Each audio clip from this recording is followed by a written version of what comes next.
अगर बहन जी आज चाहे रोड पर निकल आए तो वो देश की सबसे बड़ी नेता है। समाज उनको उम्मीद भरी नजरों से देख रहा है कि कहीं ना कहीं चंद्रशेखर राजनीतिक व्यक्ति नहीं है। चंद्रशेखर एक अच्छा लड़ाका है, चंद्रशेखर एक अच्छा समाज के दुख दर्द में शामिल हो जाता है, लेकिन कम से कम अभी समाज जो है चंद्रशेखर को नेता स्वीकार करने के मूड में नहीं है। क्यों ऐसा क्यों नहीं? वोट तो है, देखिए उनका दबदबा कहाँ है वोट? चंद्रशेखर खुद चुनाव लड़ने पता चल जाएगा। चंद्रशेखर हमारा भाई है छोटा, हमारी शुभकामना उसके उज्जवल भविष्य के लिए है, लेकिन अभी समाज उसको नेता स्वीकार करने के मूड में नहीं है। ये सच्चाई है। बहन जी जब तक है वो नेतृत्व कर रही है, अच्छा है बुरा है जो भी है। जब बहन जी नहीं रहेगी दुनिया में, एक न एक दिन सबको जाना है, हमको भी जाना है। जब बसपा का नेतृत्व किसी और के हाथ में आएगा फिर समाज तय करेगा वो आकाश आनंद को नेता माने, चंद्रशेखर को नेता माने। जिसको नेता मानेगा समाज उसके साथ जाएगा। लेकिन गठबंधन कर रहे हैं चंद्रशेखर, देखिए गठबंधन तो ऐसे ऐसे लोग भी कर रहे हैं भाई साहब जिनका निगम पार्षद भी नहीं, और वो कोई आम आदमी से नहीं कर रहे हैं। वो लोग उन लोगों से गठबंधन कर रहे हैं जो बड़ी राज्य बीजेपी किन किन लोगों से गठबंधन कर रही है। ऐसी 35 पार्टियों में से 10-15 पार्टी ऐसी जिनका खाता तक नहीं खुला है। तो आप उन लोगों से ये कहें कि ये गठबंधन करना अलग चीज़ है और राजनीति में स्थापित होना अलग चीज़ है। और शीर्ष नेतृत्व की समझ में बात आनी चाहिए। हालांकि उनको भी पता है कि बिना बसपा के हम नहीं हरा सकते, क्योंकि बसपा के पास में अपना 10% पूरा वोट जो ऑल ओवर इंडिया है। और मोदी को हराने, और जब मैंने देखो पहले दिन से इस बात को कह रहा हूँ, मोदी जी का आना और मोदी जी का जाना दोनों बसपा के हाथ में है। सर, कांग्रेस के कई बड़े नेता कह रहे हैं बगैर बसपा के हम बीजेपी को नहीं हरा पाएंगे 2024 के चुनाव में। कैसे देख रहे हो उनके बयानों को इस टाइम? ये जो कह रहे हैं ना, देखो होता क्या है कि जो बात सच है वो आपको या तो आज स्वीकार करनी पड़ेगी, और अगर आज आप स्वीकार नहीं करोगे तो कल स्वीकार करनी पड़ेगी। जो लोग बसपा को इग्नोर करके और इंडिया गठबंधन की कल्पना करके और बना करके और वो भारत के प्रधानमंत्री बनने की जो कल्पना कर रहे हैं, मैं समझता हूँ मुल्क भर में बहुजन समाज पार्टी का अपना एक वोट बैंक है और बहुजन समाज पार्टी की मुखिया बहन जी का एक चेहरा है। उनको इग्नोर करके और खास तौर से इस देश के 25% दलित समाज को इग्नोर करके आप देश पर रूल नहीं कर सकते हो। तो जो देश के जो कांग्रेस पार्टी के और जो छोटे नेता, चाहे वो अजय राय है, चाहे वो और आचार्य प्रमोद किशोर है, वो जो ये बात कह रहे हैं कि बिना बहुजन समाज पार्टी के हम एनडीए गठबंधन को नहीं हरा सकते, तो ये सच्चाई है। तो अब ये बात कांग्रेस के शीर्ष नेतृत्व को समझनी चाहिए और शीर्ष नेतृत्व की समझ में बात आनी चाहिए। हालांकि उनको भी पता है कि बिना बसपा के हम नहीं हरा सकते, क्योंकि बसपा के पास में अपना 10% पूरा वोट जो है वो ऑल ओवर इंडिया है। और मोदी को हराने, और जब मैंने देखो पहले दिन से इस बात को कह रहा हूँ, मोदी जी का आना और मोदी जी का जाना दोनों बसपा के हाथ में है। अगर इंडिया गठबंधन में मायावती जी आती हैं तो मोदी जी का जाना तय, और इंडिया गठबंधन से बाहर रह करके अगर अकेले चलो की नीति पर क्या नाम है बहन जी चुनाव लड़ती है, बसपा चुनाव लड़ती है मुल्क भर में, तो मोदी जी का आना तय। तो आना और जाना बसपा के हाथ में है। तो जो लोग इंडिया गठबंधन को बना करके और देश पर शासन करने का सपना देख रहे हैं, उनको चाहिए कि वो कम से कम इतनी ईमानदारी जरूर दिखाएं कि बसपा को, बहुजन समाज पार्टी को और बहुजन समाज पार्टी के वोटर को, जो इस देश का अम्बेडकरवादी, फूलेवादी, कबीरवादी, नानकवादी विचारधारा से का पुरजोर समर्थक है, उस वोटर के मान सम्मान को ख्याल में रखते हुए बहन जी के साथ में बैठ कर के बातचीत करनी चाहिए, बसपा के शीर्ष नेतृत्व के साथ बैठ कर के बातचीत करनी चाहिए। और मैं समझता हूँ बसपा को अगर पूरा मान सम्मान मिलेगा और अगर बसपा को लगेगा कि हाँ उनको उनकी जितनी हिस्सेदारी उसकी भागीदारी पर के ऊपर वो सही होंगे, तो बसपा शामिल होगी और देखना इस देश में 2024 में मोदी सरकार जो है हटाएगी। तो क्या यही वजह है जो अखिलेश से दूरी बना रहे हैं कांग्रेस नेता, जिस प्रकार आपने पीछे देखा जो भी हुआ, भले कांग्रेस ने अब उनको मना लिया? देखिए उनके बीच में क्या बात रही है, अखिलेश यादव की स्टेटमेंट अपने आप में महत्वपूर्ण है। वो भी मुख्यमंत्री रहे, उनके फादर मुख्यमंत्री रहे और वो एक सुलझे हुए राजनेता हैं। उधर उनसे दूरी बना लेना, या मध्य प्रदेश में वो कह रहे थे हमने तो 6 सीट पर की बात की, हम तो सोचे थे 4 दे देंगे, उनको 4 सीट भी नहीं छोड़ना। फिर बाद में अखिलेश यादव का ये स्टेटमेंट आना का नहीं हमने सब कुछ ठीक है, उनको मना लिया गया है। बहुत सारी चीज़ें हैं भविष्य के गर्भ में, लेकिन एक बात हम ये कह सकते हैं वो ये है कि अखिलेश यादव का जो दबदबा है वो उत्तर प्रदेश में और थोड़ा सा मध्य प्रदेश में 1-2-4 सीट पर है।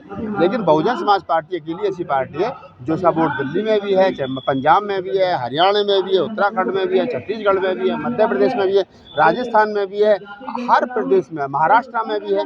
तो अगर आपको हिंदी बेल्ट पर और महाराष्ट्र में सही मायने में क्या नाम है बसपा के साथ बैठ करके बातचीत करनी है, तभी आप बीजेपी को रोक सकते हो, अन्यथा नहीं रोक सकते। तो क्या कांग्रेस के लिए सपा बेटर है या फिर बसपा बेटर रहेगी गठबंधन में? देखिए, अगर मेरे लिए तो दोनों महत्वपूर्ण है। अगर कांग्रेस की जगह मैं होता, मैं राहुल गांधी होता और मुझसे कहा जाता कि आप किस प्रकार से देखते हो, तो मैं तो राहुल गांधी होने के नाते, कांग्रेस का अध्यक्ष होने के, मल्लिकार्जुन खड़गे होने के नाते मैं तो कहता कभी मायावती जी को भी बुलाओ, अखिलेश यादव को बुलाओ, और अगर हमें कहीं बड़ा दल दिखाते हुए किसी को 2-4-5 सीट छोड़नी पड़ रही है तो हमको छोड़ देनी चाहिए। इसमें कौन सी बहुत बड़ी बात है? छोड़ देनी चाहिए।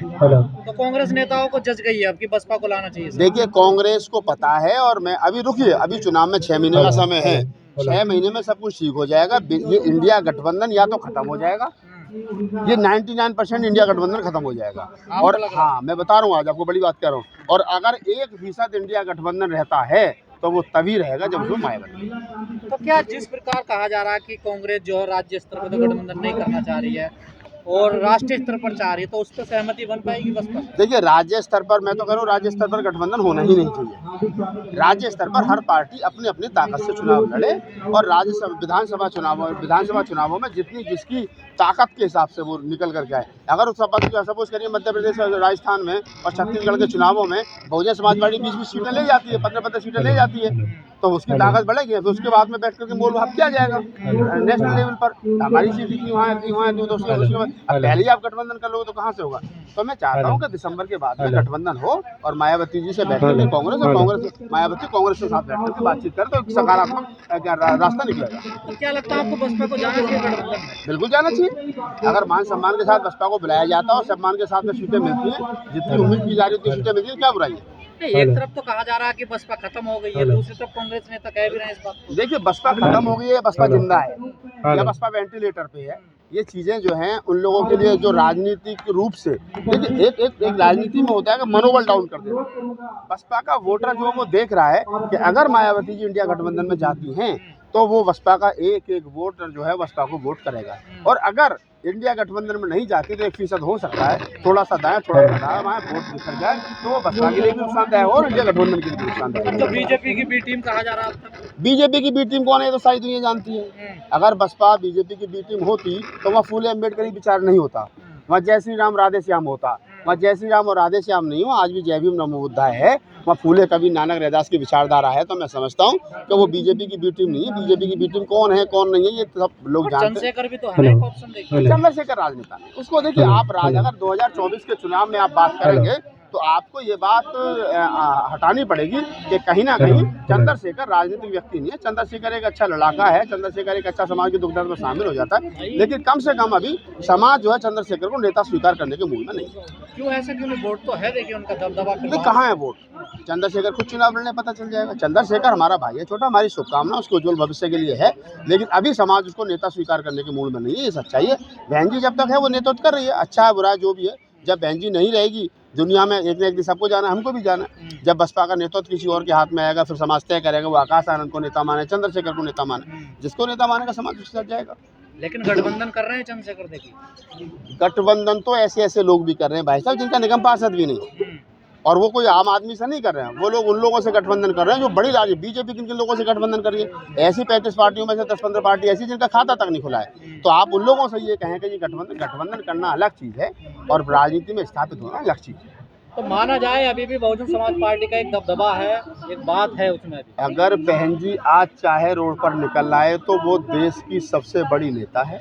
समाज उनको उम्मीद भरी नज़रों से देख रहा है, और अगर समाज नाराज होकर के कुछ बोल भी देता है तो इसलिए बोल देता है कि बहन जी बाहर निकले, नेतृत्व करें, क्योंकि समाज को उनसे उम्मीद है। अगर आपने अभी तक हमारा चैनल सब्सक्राइब नहीं किया है तो सब्सक्राइब करें और घंटी का बटन बिल्कुल भी दबाना ना भूलें ताकि सभी लेटेस्ट खबरें पहुंच सकें आप पे सबसे पहले।